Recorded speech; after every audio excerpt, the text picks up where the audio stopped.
Is there a reason why West Ham are struggling in the transfer market?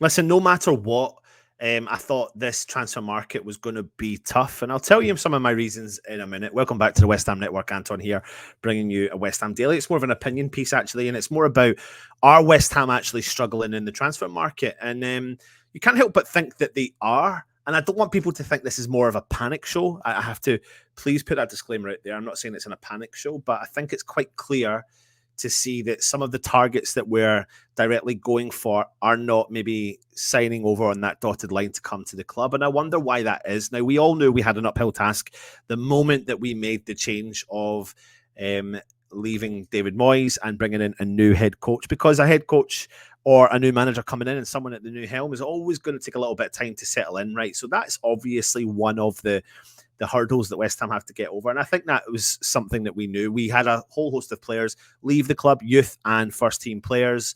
That we started to see that transition last season, and we always knew we had a rebuild coming our way. And the rebuild is monumental, if we're being really honest. It is.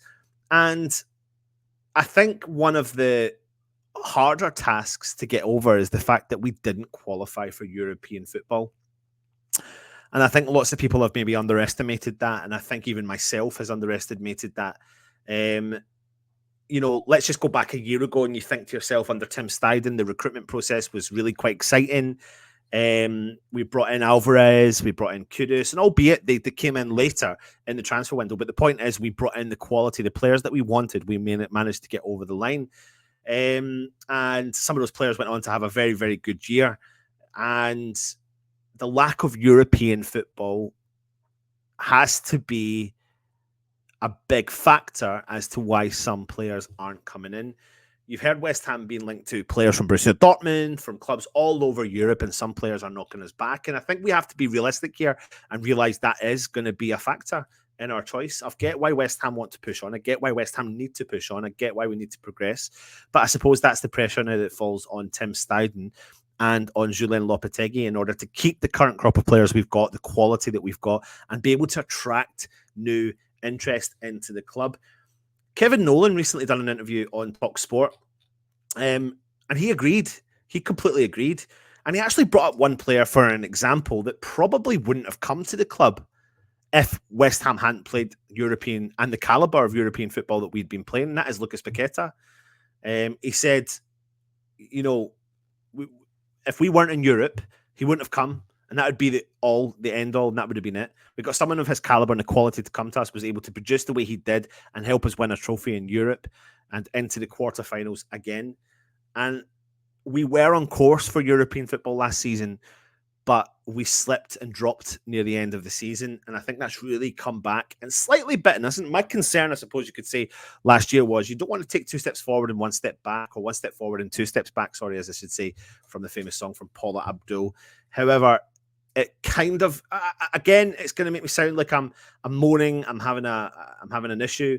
But I think over the last 3 to 4 seasons, we've had an expectation, and our expectations have absolutely risen. And that's something that we cannot take for granted. Our expectations have gone up there. But for us to think we can go and challenge the likes of Aston Villa for a signing right now, the likes of other clubs that are playing European football right now, I think is few and far between.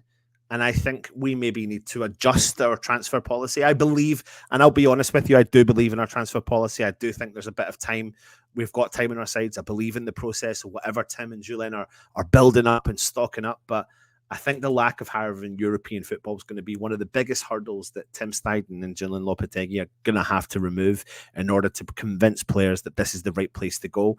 I think that our European football and our success in European football has, and people hate this next comment, bought us money in the bank in terms of the players we've got currently.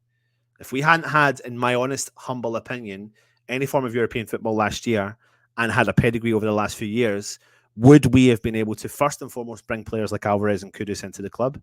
Secondly, would be able to convince them to stay for another year It looks like they're going to be staying for another year minimum.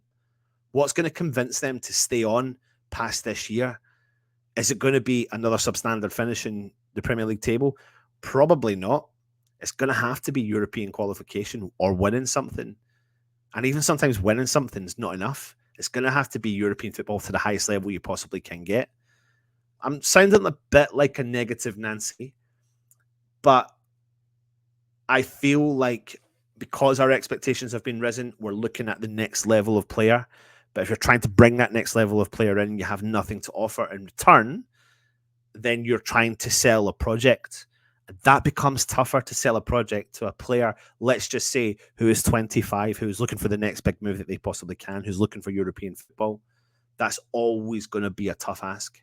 So that's where the pressure falls on Lopetegui and Tim Steidten to go and do their job, their due diligence to bring these players in and convince them that this is the right project, convince them that we've got the quality of player in our ranks. That's why I think it's so easy for us to turn around and say so many players are leaving West Ham. I don't think there's going to be a huge amount more players leaving West Ham. Don't underestimate what West Ham have currently built and keeping a hold of, and under a new manager and under a new system and under a new head coach, what we could achieve. And that's why I think players like a Gerd, unless he physically wants to leave himself, could be really key for West Ham and playing a progressive style of football alongside a Max Keelman. I can honestly see them two having a partnership moving forward as long as a Gerd doesn't leave the club.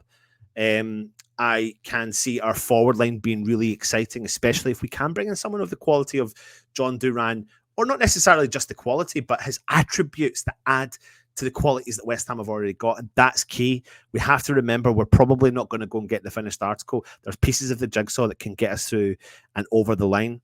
Let's go back a few seasons ago when we were missing that box-to-box midfielder. Let's go back to when West Ham qualified for European football. There was a player West Ham were missing in the middle of the park, and that player we brought in was Thomas Souček at the time.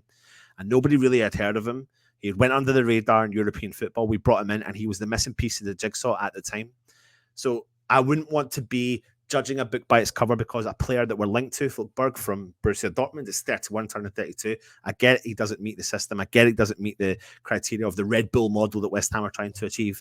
But sometimes you need to look at players that can get you over the line, that can push you on, that can get you qualified, can get you back to where you belong, back to European football. Because actually, do you know what?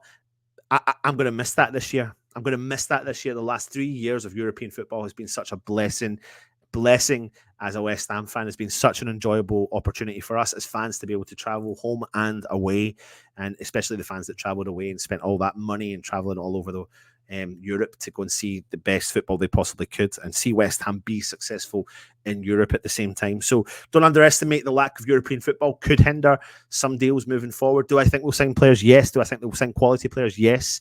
But does the lack of European football hinder West Ham? I think it does. But do I think we've got the relevant team in there that can really convince them otherwise? Yes. So keep the faith, West Ham. Keep the faith. If you're new around here, hit the subscribe button. Please hit the thumbs up. Please leave a comment if you're enjoying our content. We've got some exciting stuff coming your way. And I know I say that regularly, but genuinely some big changes coming your way for the West Ham network in the next couple of weeks before the season starts. So keep the faith. Keep the faith, West Ham, in Tim Steidten and Julian Lopetegui. Take it easy and come on your irons.